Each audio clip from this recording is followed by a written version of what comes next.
दोस्तों, आज भीमराव अम्बेडकर की 135वीं जयंती तो भारतवर्ष में बड़ी धूमधाम से मनाई जा रही है। तो हमारे भी यहाँ कुछ प्रोग्राम रखा है, तो आपको दिखाएंगे अभी थोड़ी देर में प्रोग्राम। स्वैच्छिक रक्तदान शिविर का आयोजन किया जा रहा है। आप सभी से अनुरोध है, जो भी रक्तदान करना चाहते हैं वो कार्यक्रम स्थल पर पहुंचकर भवन के पास अपना नाम दर्ज करा सकते हैं। डॉक्टर भीमराव अम्बेडकर की 135वीं जयंती का ये कार्यक्रम बस अब लगभग कुछ ही क्षणों में शुरू होने वाला है। मैं समिति के कोषाध्यक्ष श्री महावीर जी से निवेदन करता हूं कि कृपया वो मंच पर आकर बैठें।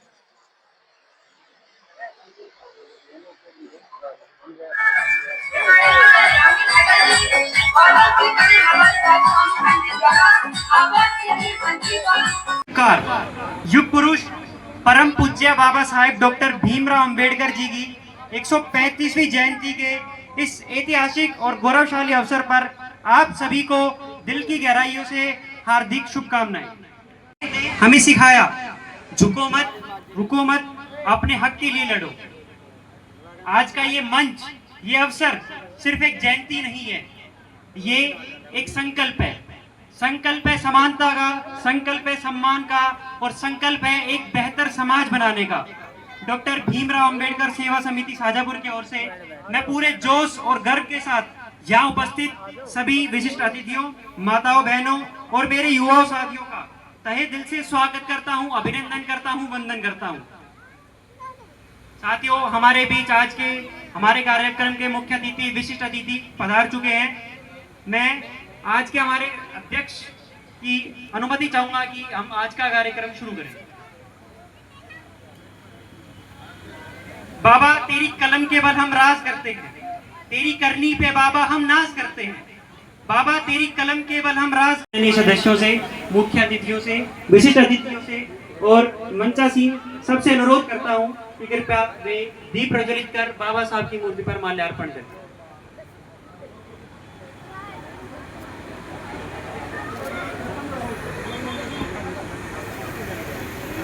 जय भीम, जय भीम, जय भीम, जय जय जय जय जय भीम। शाजापुर की इस पवित्र धरा पे आज बाबा साहब की जन्म जयंती के अवसर पर अतिथि महोदय हमारे बीच विपिन जी, मोहन जी और हमारे अनिल जी, सरपंच साहब, सब लोग यहाँ पधारे हैं। सब पूरे मंच का, युवा साथियों का, माताओं बहनों का आज के इस कार्यक्रम में मैं सबका स्वागत और अभिनंदन करता हूं। बहुत ही खुशी का पल है, गर्व का, कि आज बाबा साहब की बदौलत आप और हम सब स्वतंत्र रूप से आज अपने अधिकार के साथ कोई भी आवाज उठा रहे, शिक्षा प्राप्त कर रहे हैं, रोजगार कर रहे हैं, कुछ भी कर रहे हैं, तो ये सब बाबा साहब की देन है। और मैंने पहले भी कहा था कि एक हमारे दिमाग में एक चीज होगी कि बाबा साहब एक विशेष समाज विशेष के लिए काम किया या समाज विशेष से थे, नहीं है, वो सबके थे। समान रूप से उन सब सभी समाजों को उन्होंने हक दिया है। तो इसके लिए तो बाबा साहब का, उस भगवान स्वरूप का हम धन्यवाद और आभार करते हैं कि उन्होंने हमें अधिकार दिया। आज आप सब लोगों ने हमें बुलाया, मौका दिया, इसके लिए मैं इस कमेटी का, समस्त गांव का, आप सबका धन्यवाद करता हूँ। और मैं तो कह रहा था, एक दिन हम बैठे थे, मैंने कहा यार शाजापुर में हमारा मन है, ये मेरी पर्सनल राय थी कि शाजापुर में भी एक अम्बेडकर चौक बनते हैं। लेकिन चलो ये तो बहुत लंबा प्रोसेस है, क्या होगा क्या नहीं होगा, लेकिन सब लोग मिलकर करेंगे। और भाई जब मैं तो सोचता हूँ तो मैं तो फिर लगता हूँ तो फिर पूर्ण रूप से लग जाता हूँ। और शाजापुर और पोलादपुरी तो हम सब घर के ही आदमी, पड़ोसी हैं। देता हूँ और मैं बस यही आशा करता हूं कि उनके जो संदेश रहे हैं, उन्होंने जो हमें शिक्षाएं दी हैं, उन्होंने जो समानता का अधिकार दिलाया है, शिक्षा के लिए अग्रसर किया है, सभी को, सबको एक समान लाके खड़ा कर दिया है, उनके जो संदेश है उनको हम अपने जीवन में ढाल लें। उनको अगर हम अपने जीवन में ढाल लेते हैं तो वो जो उन्होंने संदेश दिया है, जो उन्होंने अपना जीवन लगाया है, वो उनका सफल हो जाएगा। और बाकी मैं यही कहूंगा कि मेरे भी जो माता पिता है उन्होंने एक हाथ में मुझे अपनी उंगली दी और दूसरे हाथ में मुझे शिक्षा की उंगली थमाई, और उसी शिक्षा के साथ मैं यहाँ तक आज आ पहुँचा हूँ। तो यहाँ पर बैठे हुए सभी माता पिताओं से इन बच्चों को देखते हुए, जो कि हमारा आगे का भविष्य है, उनके लिए यही कहना चाहूँगा कि आप अपने बच्चों को पढ़ाइए, तभी वो आगे बढ़ पाएंगे, आत्मविश्वास से भर पाएंगे, और सभी लोगों का तभी विकास हो पाएगा, और हमारा जो समाज है तभी समाज भी हमारा आगे बढ़ पाएगा। और इसी के साथ इस भीमराव अंबेडकर सेवा समिति शाजापुर का भी मैं तहे दिल से धन्यवाद देना चाहूंगा, जो इतना अच्छा कार्यक्रम आयोजित किया और मुझे यहाँ बुलाकर सम्मानित भी किया। तो आप लोगों का बहुत बहुत धन्यवाद। जय भीम। भीमराव अंबेडकर जी को नमन करता हुआ मंच पर उपस्थित समाज के गणमान्य व्यक्ति, जो समाज की धुरी के रूप में समाज को अग्रसर कर रहे हैं, उन सभी का अभिनंदन करता हूं। मैं समाज के नुमाइंदों से, समाज के जिम्मेदार व्यक्तियों से केवल एक छोटी सी रिक्वेस्ट करूंगा कि जो हमारे बच्चे हैं उनको हमें किसी भी परिस्थितियों में उनको आगे बढ़ाने के लिए उनको शिक्षित करना होगा। शिक्षा भी उस भाव में देनी पड़ेगी जिस भाव में हम बच्चे को अग्रसर कर रहे हैं। आपस में बात कर रही थी कि आपकी बेटी कैसी है। दूसरी बुजुर्ग औरत ने कहा कि मेरी बेटी ऐश कर रही है, सुबह मेरा दामाद उठता है, चाय बना के देता है, फिर काम में हेल्प कराता है और सारा काम मेरी बेटी के अनुसार होता है। पलटकर उस बुजुर्ग औरत ने पूछ लिया कि आपकी बहू कैसी है, तो उसने कह दिया बहू बहुत बेकार है, छोरो सुबह जल्दी उठे, चाय बना के दे, सारा काम में हेल्प करा हुए। तो दोनों महिलाओं के द्वारा, बेटी और बहू के द्वारा समान कार्य किए जा रहे हैं, फिर भी अंतर क्यों? तो मातृशक्ति को ये समझना होगा। जब मातृशक्ति स्ट्रांग होगी, मजबूत होगी, संस्कारवान बच्चे और बच्चियां होंगे, तो हमारा समाज स्वतः ही आगे बढ़ जाएगा। इन्हीं शब्दों के साथ मैं अपनी वाणी को विराम देता हूँ। पुणे शाजापुर अंबेडकर समिति को धन्यवाद देता हूँ, और जो मान सम्मान दिया है, मैं बहुत छोटा व्यक्ति, यदि फिर भी शाजापुर सेवा समिति को ऐसा लगे मेरे संज्ञान में कुछ भी लाया जाएगा, मैं उसके लिए सदा आपके साथ खड़ा रहूंगा।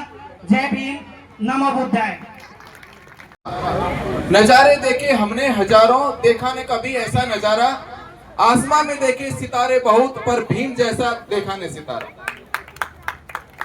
सम्मानित मंच, आज के कार्यक्रम में उपस्थित अन्य अतिथिगण, सभी ग्रामवासी, मेरे हम उम्र साथियों, मातृशक्ति और प्यारे बच्चों, जैसा कि हम सभी जानते हैं कि आज हम बाबा साहेब भीमराव अंबेडकर जी की 135वीं जयंती सेलिब्रेट कर रहे हैं। बाबा साहेब भीमराव अंबेडकर एक इंसान नहीं थे, एक महापुरुष नहीं थे, बल्कि मैं ये कहूंगा एक युग पुरुष थे। और इसका अंदाजा हम इसी बात से लगा सकते हैं, कि आजाद भारत में शायद ही कोई ऐसा महापुरुष हुआ होगा जिनकी जयंती को इतने बड़े स्तर पर पूरे देश के कोने कोने के अंदर सेलिब्रेट किया जाता है।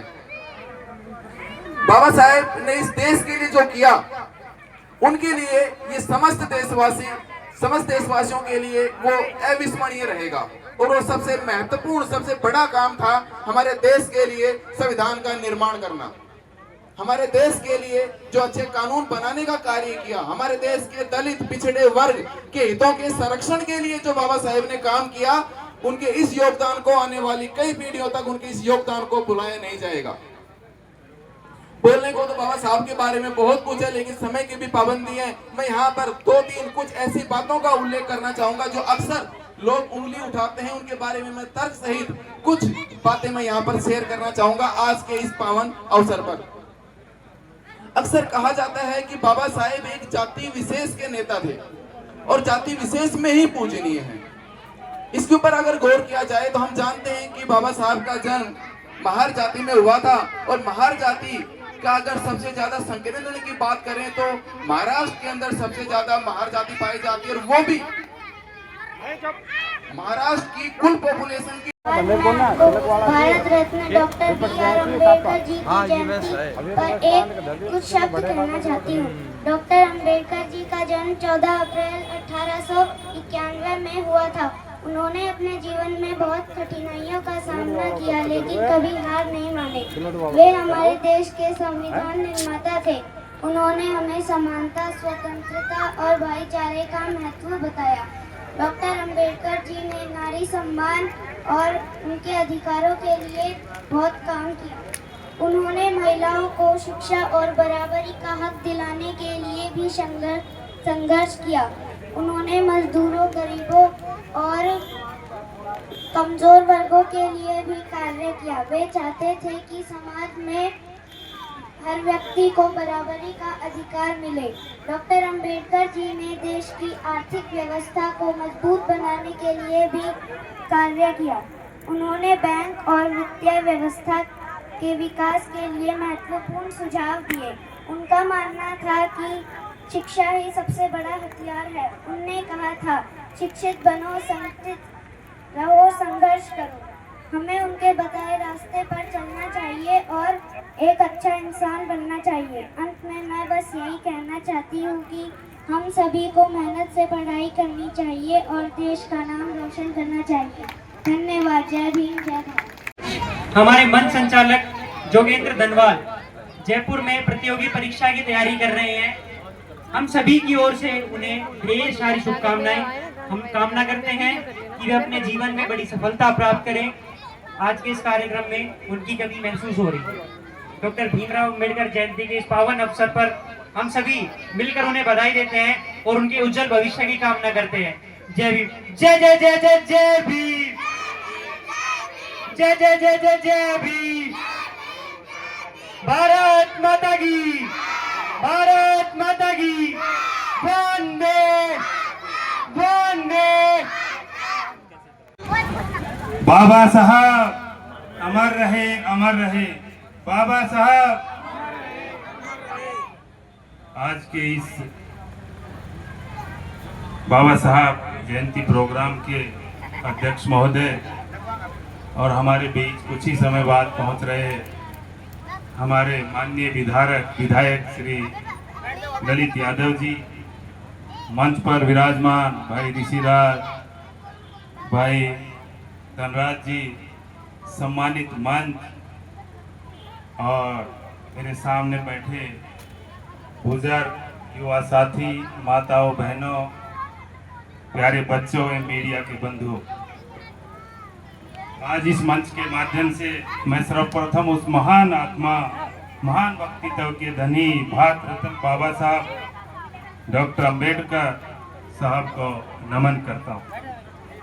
जब जब देश पर, समाज पर अन्याय, अत्याचार बढ़ता है, तब किसी भी रूप में भगवान यहाँ एक अवतरित होकर और एक समानता का दौर हमारे बीच में लेकर आते हैं। हमारे देश में भी एक ऐसा ही दौर आया। हम किताबों के माध्यम से पढ़ेंगे तो पता चलेगा कि विभिन्न शक्तियाँ हमारे ऊपर कितने जुल्म, कितने अत्याचार, अन्याय करती थी तो हमारे रोंगटे खड़े हो जाए। लेकिन हमारे बीच बाबा साहब ने भगवान के रूप में जन्म लेकर शिक्षा के द्वारा एक कलम की ताकत से ऐसी क्रांति लाई जिसने पूरे वंचित, गरीब, विभक्त समाज की, देश की तस्वीर बदल कर रखी। और हमारे इलाके के नौजवान विधायक, जितनी मैं इनकी प्रशंसा करूं उतनी कम है, क्योंकि जब भी इनको छोटे से कार्यक्रम में भी यदि इनको याद किया जाता है तो ये निश्चित समय निकाल करके, ये नहीं देखते कि ये छोटा कार्यक्रम है या बड़ा कार्यक्रम है, लेकिन अपना समय निकाल करके और ललित जी निश्चित रूप से पधारते हैं, चाहे वो गरीब है, चाहे अमीर है, चाहे कैसा भी आदमी है। तो ऐसे में एमएलए साहब को बहुत बहुत तहे दिल से समिति की तरफ से बैठ जाओ। तो हम सब लोग जो भी बाबा साहब की विचारधारा को मानने वाले लोग हैं, वो सब लोग बाबा साहब के विचारों को चारों तरफ फैलाने का काम करें। उनकी क्या सोच थी समाज को लेकर के, उनकी क्या सोच थी सोसाइटी को लेकर के, कि उन्होंने एक गरीब परिवार में पैदा होकर के सारी जो पीड़ाएं झेलने काम किया, चाहे जातिवाद का उन्होंने दर्द झेलने काम किया, और उसके बाद भी वो पूरी दुनिया में अपनी अमर छाप छोड़ कर गए। आज उनके बनाया हुआ संविधान केवल हिंदुस्तान में नहीं पूरी दुनिया में उनका लोहा माना जाता है इस बात का कि जो सबसे खूबसूरत संविधान बनाने का काम किया जो हमारे हिंदुस्तान का है। लेकिन बाबा साहब ने यह भी कहा कि जब तक गरीब का बेटा, वंचित का बेटा या उसकी बेटी, दलित का, शोषित का, वंचित का, पीड़ित का, गरीब व्यक्ति का बच्चा पढ़ लिख करके कामयाब होगा और उन कुर्सियों पर बैठेगा जहां से कानून बनकर लागू होता है। आज वो सपना बाबा साहब का पूरा तो हुआ है, लेकिन जितना वो चाहते थे उतना पूरा नहीं हुआ। बाबा साहब ने सपना देखा था कि आने वाले वक्त में ये मुल्क कैसे आगे बढ़ेगा, और केवल एक जाति और धर्म के लिए नहीं, 36 कौम के साथ लेकर के किस प्रकार से देश आगे बढ़ेगा, सबको बराबरी का हक कैसे मिलेगा, ये बाबा साहब ने सपना देखा था। लेकिन बड़ा अफसोस होता है इस बात को कहते हुए, ये सपना तो बाबा साहब ने नहीं देखा था कि आजादी के 75 वर्ष बाद भी इस मुल्क में मटके में पानी पीने से किसी की जान ले ली जाएगी केवल जाति देख करके। ये तो बाबा साहब ने सपना नहीं देखा था। इस प्रकार का काम कौन करना चाहते हैं, आप हम सबको इस बात को समझना पड़ेगा। साथियों, किस प्रकार से बाबा साहब के बनाए संविधान के चकनाचूर करना चाहते हैं, किस प्रकार से आज से 3-4 साल पहले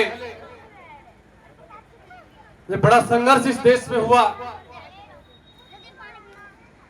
हमारी कई आईपीसी धाराओं का छिड़खानी करने का काम किया, क्या सोच कर करने का काम किया, और सभी का सहयोग हो तो तब होगा। तो हम सब लोग मिलकर के हमारी आने वाली पीढ़ी के नौजवान साथियों को, हमारे बेटा और बेटी को अच्छी शिक्षा दिलाने का हम लोग काम करें। और जब तक बच्चे बच्चियां पढ़ लिख कर कामयाब नहीं होंगे तब तक मैं नहीं समझता कि बाबा साहब का देखा हुआ सपना पूरा हो पाएगा। इसलिए हम सब लोग इस बात की जिम्मेदारी लेकर के रखें कि बच्चे को स्कूल से आने के बाद हम घर पर भी उसको पढ़ाने का हम लोग करें, और बच्चे हमारे कामयाब हो जाएंगे तो बाबा साहब के संविधान के बारे में हमें किसी को बताने की आवश्यकता नहीं, अपने आप ही पढ़े लिखे बच्चे अपने आप बताने का काम करें। इसलिए हम सब लोग की जिम्मेदारी बनती है कि जो बाबा साहब का मूल सिद्धांत था, शिक्षित बनो, संगठित रहो और संघर्ष करो। उनका मतलब ये झगड़े से मतलब नहीं था कि संघर्ष क्या करना है, संघर्ष करो जीवन में आगे बढ़ने का। और जीवन में आगे बढ़ने का संघर्ष क्या था, पहले भी तैयार था, आगे भी तैयार रहेगा। हमने तो शाजापुर से लेकर के उधर जो जोड़ती सड़क हाईवे पर वो लिख करके देने का काम के सरकार ने सैंक्शन कर दिया, थोड़ा सा ब्रेक लगा रखा उसके अंदर। हमने तो शाजापुर से लेकर चौबरा की सड़क लिख करके देने का काम किया, वो भी बनाने का काम किया है, वो भी आने वाले वक्त में बनकर तैयार हो जाएगी। हमने तो शाजापुर से लेकर के पड़ावा सड़क थी, टूटी पड़ी थी, उसको बनाने का काम किया है, वो बनकर तैयार हो गई। बहुत सारी सड़कें जो बनाने का काम किया है। लेकिन विकास जब होता है तो उसके लिए आदमी को मानना चाहिए वो ठीक है, ये आदमी ये काम कर रहा है। लेकिन खैर कोई बात नहीं, मुझे इस बात की आवश्यकता नहीं, मुझे तो आप लोग बने रहो, आपका आशीर्वाद बना रहे और आप सबों के स्नेह से ही मुझे ताकत मिलती है। और मैं ये बात हर जगह कहता हूँ, धन्यवाद, कि जो देख के मेरा दिल वैसे ही बहुत ज़्यादा प्रसन्न रहता है। आप सबने अब की बार जो ब्लड डोनेशन कैंप का आयोजन कराया और जो अभी हमारा छोटा भाई यहाँ पे मंच का संचालन कर रहा था, वो मुझसे तो पता नहीं कितने गुना ज़्यादा अच्छा वक्ता है, तो मैं उससे भी आज मैंने काफ़ी चीज़ें सीखी है। मैं यही भगवान से दुआ करता हूँ आप सब उन्नति करो, बहुत ज़्यादा आगे बढ़ो, मेरी कहीं पे भी आप सबको आवश्यकता पड़े मैं आप सबके लिए हाजिर हूँ। धन्यवाद, नमस्कार। तो चलते अब यहाँ से। बताना हमारा ब्लॉग कैसा लगा, अच्छा लगा, कमेंट करना, शेयर करना, लाइक करना। मिलते हैं आपको अगले ब्लॉग में, तब की जय भीम।